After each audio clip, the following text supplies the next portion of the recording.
आमाद, अब चारों दिशाओं में सूचित कर दे कि हम अपनी कन्या का स्वयंवर रचा रहे हैं। तुम्हारे पिताश्री महाराज बानासुर श्री कृष्ण को अपना परम शत्रु मानते हैं। वो कदापि उनके पौत्र अनिरुद्ध के साथ तुम्हारा संबंध जोड़ने नहीं देंगे।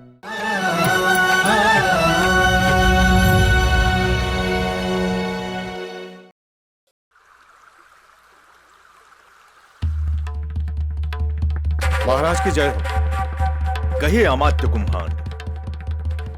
क्षमा करें महाराज, कुछ दिनों से मन में एक उलझन है जो आपको कहना चाहता हूं। किस विषय में? राजकुमारी उषा के बारे में।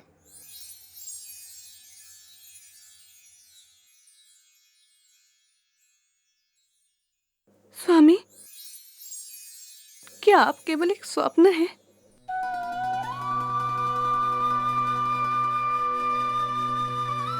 नहीं,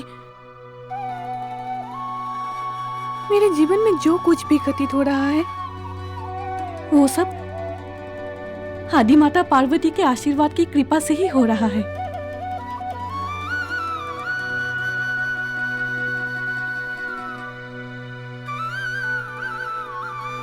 तो फिर आप कैसे केवल एक सपना मात्र हो सकते हैं? परंतु हमारा विवाह तब संभव होगा जब मेरे पिता महाराज विवाह के लिए आज्ञा देंगे।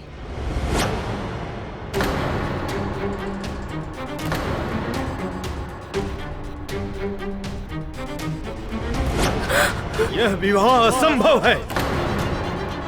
पिताश्री, आप मत कहो हमें पिताश्री। निर्लज्ज, तू ही हमारे ही राजमहल में हमारे ही शत्रु के पौत्र को अपना पति मानकर उसकी पूजा करती है। परंतु पिताश्री, एक शब्द का भी उच्चारण मत करना। इस प्रकार आंखों में धूल झोंककर कोई भी मेरे पीठ पीछे आक्रमण कर सकता है, परंतु तुम हमारी पुत्री होकर आज तक मेरी आंखों में धूल झोंकती रही। भोलेनाथ, भोलेनाथ, ये कैसी विडंबना है। हमारी पुत्री हमसे शत्रुता कर रही है, हमारा रक्त हमसे विद्रोह कर रहा है। मेरा विश्वास कीजिए पिताश्री, मैं विद्रोह नहीं कर रही। ये विद्रोह नहीं है तो क्या है? हमारे ही शत्रु के पौत्र को अपना पति मानकर उसकी पूजा करना, उससे विवाह करना, ये विद्रोह नहीं है तो क्या है? ये सत्य नहीं है पिताश्री। हम प्रेम करते हैं, लेकिन विद्रोह कदापि नहीं। शब्दों के चक्रव्यूह में हमें फंसाना चाहती हैं। एक बात याद रखना, कभी भी दिन और रात एक साथ नहीं हो सकते। मैं असुर राज बाणासुर हूँ और तुम हमारी पुत्री, इसीलिए हमारे शत्रु के पौत्र का चित्र तुम्हारे मन मंदिर में नहीं होना चाहिए और ना ही उस शत्रु के पौत्र अनिरुद्ध का चित्र तुम्हारे कक्ष में होना चाहिए। अब तुम्हारा विवाह समय से पहले ही करना होगा।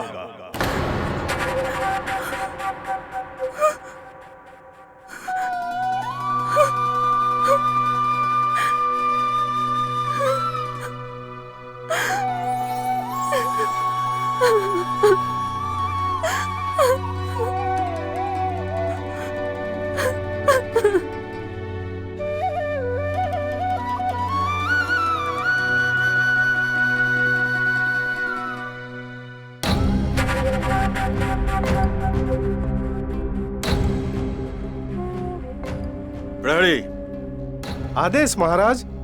आज से मेरी अनुमति के बिना राजकुमारी के कक्ष में कोई भी प्रवेश नहीं करेगा और उस पर दृष्टि रखने के लिए तुम महिला प्रहरी नियुक्त कर दो जो सदा उसके साथ ही रहेगी। जो आज्ञा महाराज।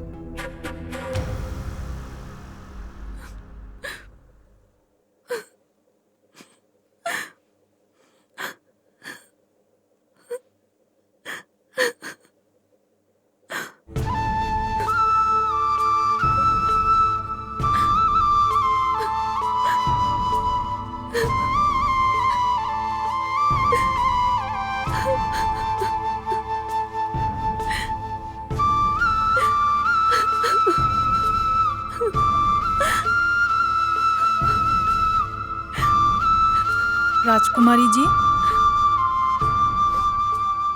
तुम दोनों यहाँ क्या करने आई हो? महाराज का आदेश है कि हम लोग हमेशा आपके साथ रहें और आपका ध्यान रखें। अगर ध्यान रखना ही है तो दूर रह के ध्यान रखो। जाओ यहाँ से। जो आज्ञा राजकुमारी जी।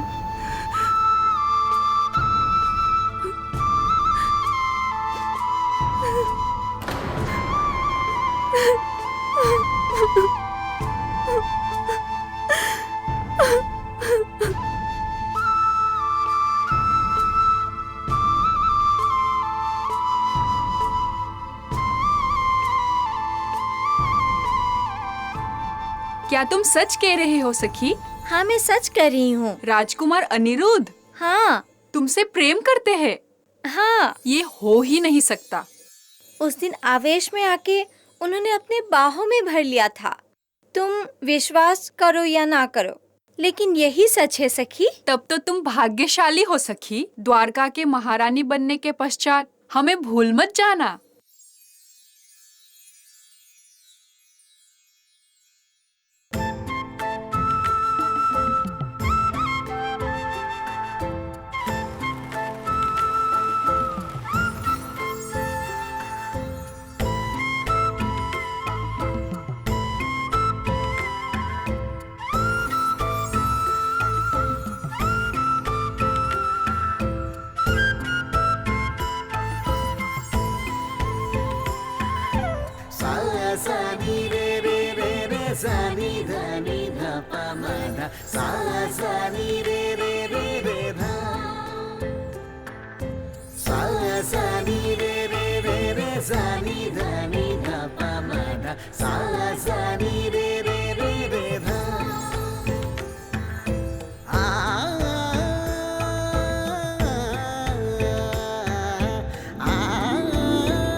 कौन हो तुम?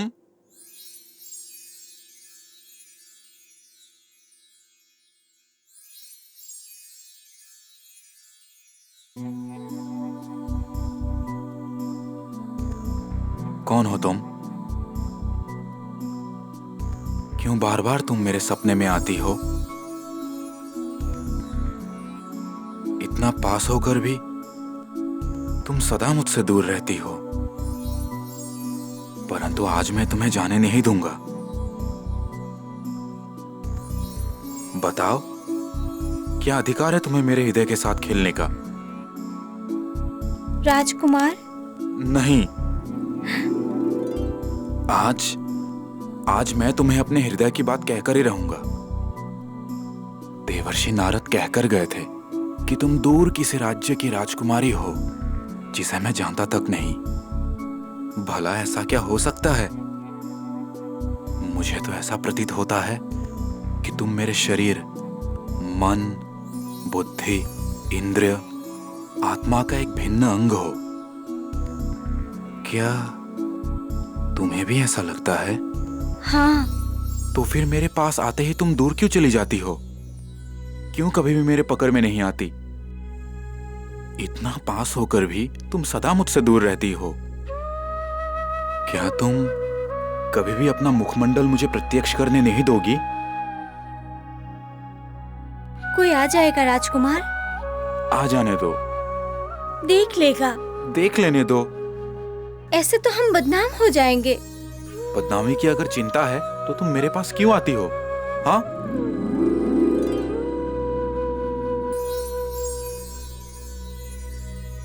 तुम? मैं भी आपको बहुत पसंद करती हूँ राजकुमार। नहीं, मैं जिसे चाहता हूँ वो तुम नहीं हो। परंतु अभी अभी तो आप कह रहे थे कि आप हमसे प्रेम करते हैं। नहीं, तुम जाओ।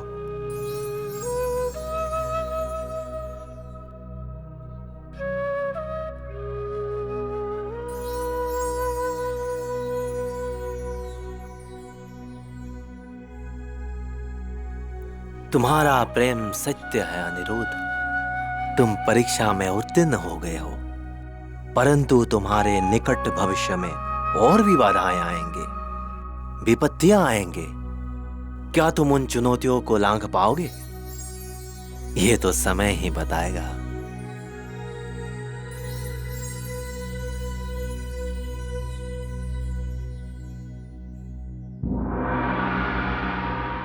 पुत्री,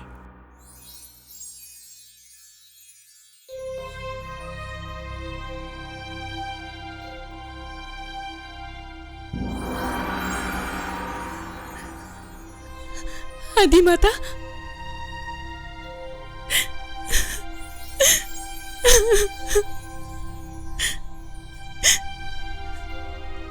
नहीं पुत्री, नहीं रोते। आदि माता, पिताश्री मेरे स्वयंवर की रचना करने वाले हैं। ये हमें ज्ञात है पुत्री। वानासुर ने तुम्हारा स्वयंवर रचाने का निर्णय ले लिया है। पर माता, मेरे मन में सिर्फ और सिर्फ राजकुमार अनिरुद्ध का चित्र है। उनको मैं अपना स्वामी मान चुकी हूँ।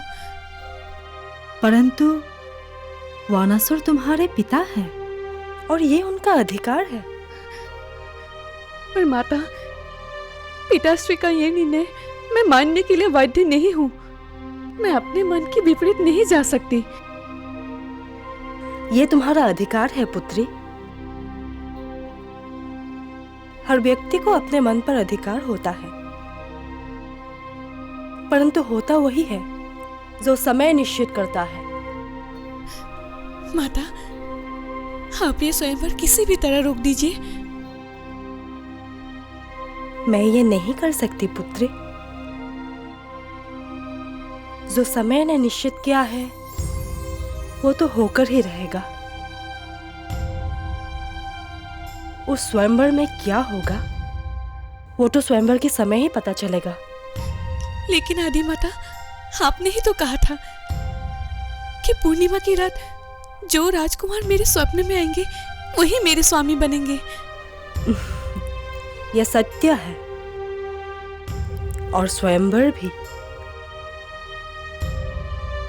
परंतु हर कार्य समय पर होता है, और ये तुम समय पर छोड़ दो। पुत्री, तुम प्रेम की परीक्षा में उत्तीर्ण होगी।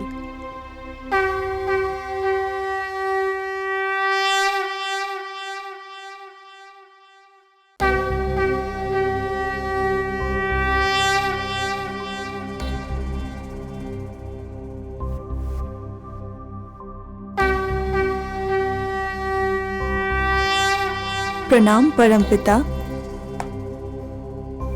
प्रणाम माते। कल्याणमस्तु। कहो बानी, कैसे आना हुआ?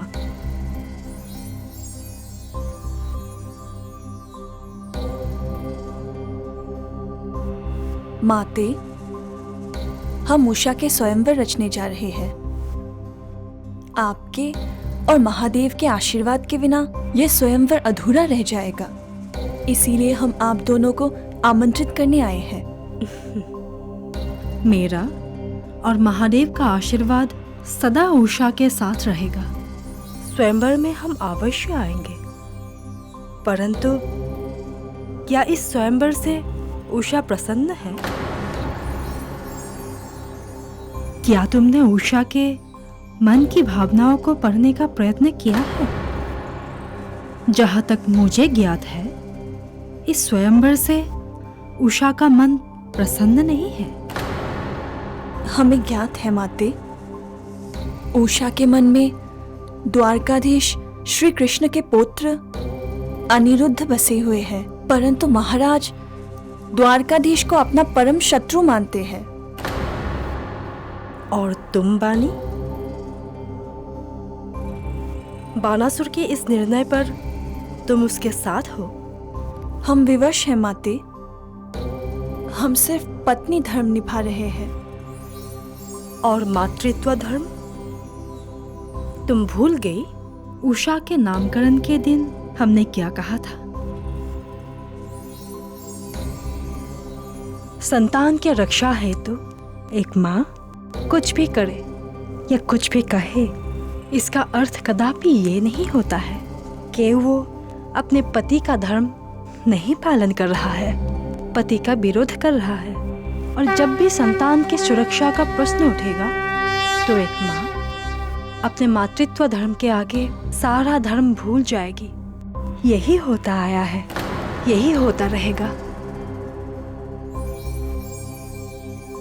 बानी, तुम चुप क्यों हो? तुम्हारी पीड़ा मैं समझ गई बानी। इस स्वयंवर में हम अवश्य आएंगे। प्रणाम।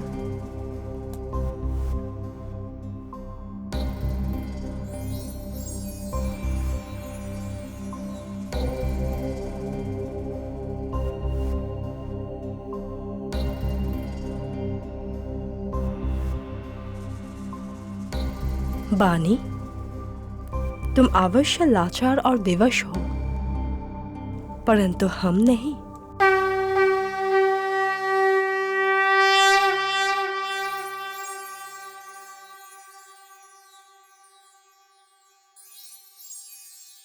उषा, उषा,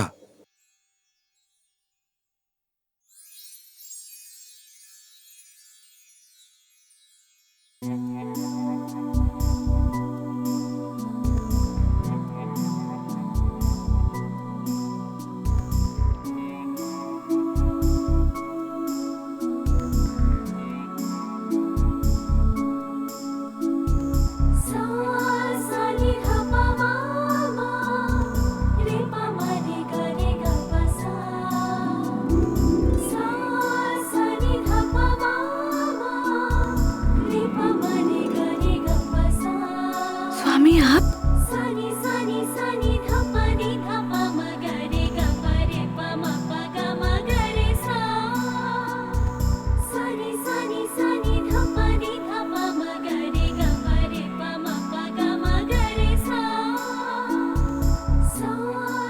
मेरा हृदय चुराकर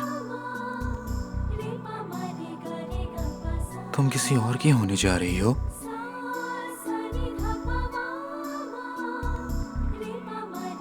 नहीं स्वामी। तो फिर अपने पिता महाराज से क्या क्यों नहीं देती कि तुम सिर्फ मुझसे प्रेम करती हो? पिताश्री जानते हैं, इसीलिए तो तुरंत मेरा स्वयंवर रचाना चाहते हैं। कुछ करो प्रिय, इससे पहले हमारा मिलन अधूरा रह जाए। तुम कुछ करो।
प्रणाम माते। कल्याणमस्तु। आपने मेरा स्मरण किया माते? हाँ देवर्षि, आपने मेरा काम किया। नारायण नारायण, हम तो सदा आपकी सेवा में ही लगे रहते हैं माते, परंतु आपने किस सेवा की बात की? उषा और अनिरुद्ध का मिलन का समय अब आ गया है और यह आपके सहायता के बिना संभव नहीं है देवर्षि। आप है कि कुछ कर ही नहीं रहे हैं। नारायण नारायण, उषा अनिरुद्ध का मिलन विधि का विधान है। भोलेनाथ की इच्छा से ये पूर्व निर्धारित है। हम यहाँ अब अधिक समय व्यर्थ नहीं कर सकते हैं देवर्षि, ये आप भलीभांति जानते हैं। अवश्य माते। समय का लय थम सा गया है और इस विषय में आप तनिक भी चिंतित नहीं लग रहे हैं। मुझे ऐसा प्रतीत क्यों हो रहा है देवर्षि? नारायण नारायण, आप तो सब कुछ जानती है माते। प्रत्येक कार्य का एक कारण होता है और प्रत्येक कारण का होना तब तक असंभव है जब तक काल उसकी अनुमति नहीं देता। इसका तात्पर्य ये हुआ कि ये कार्य काल रोक रहा है।